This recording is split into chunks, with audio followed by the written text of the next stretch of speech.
and a very warm welcome. I am Ruchi Sharma. We have got you all the latest news and updates from the blockchain technology world. So let's start with the top story for today.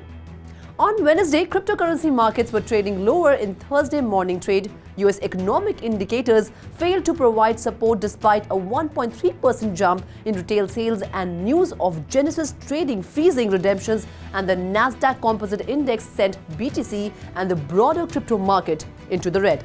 Investors are worried about the broader impact on the financial sector as Temasek, Singapore's sovereign wealth fund that manages about $300 billion, is next after Sequoia to write down all of its $275 million invested in FTX and FTX US. Bitcoin was trading down 1.2% at $16,600, ended the Wednesday session at sub $17,000 for the sixth time since 2020. Ethereum, the second largest crypto by market cap, was down 3.5% at $1,220. Crypto investors in the US have filed a class action suit accusing FTX CEO Sam Bankman-Fried and the company's host of paid celebrities promoters, including NFL quarterback Tom Brady, comedian Larry David, tennis player Naomi Osaka, and NBA team the Golden State Warriors, with fraudulently promoting FTX yield-bearing account. The suit was filed in Miami on Tuesday by Oklahoma resident and FTX YBA holder Edwin Garrison on behalf of other account holders. The lawyers who filed on behalf of Garrison included famed attorney David Boies, Coral Gables, Florida-based Adam, and Miami-based Stephen Neal Zach. The deceptive FTX platform maintained by the FTX entities was truly a house of cards, a Ponzi scheme where the FTX entities shuffled customers' funds between their opaque affiliated entities using new investors' funds obtained through investments in the YBAs and loans to pay interest to the old ones and to attempt to maintain the appearance of liquidity, the plaintiffs said in their complaint. The complaint called for unspecified damages and a jury trial in the case.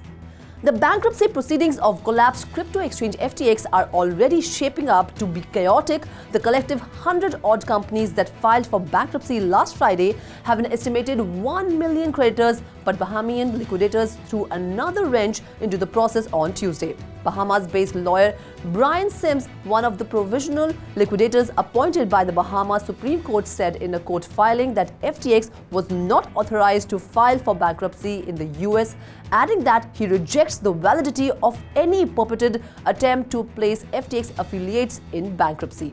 Sims' declaration came after he and other liquidators filed for Chapter 15 bankruptcy protection on behalf of the Bahamas arm of the insolvent crypto exchange FTX Digital Markets in the Southern District of New York on Tuesday.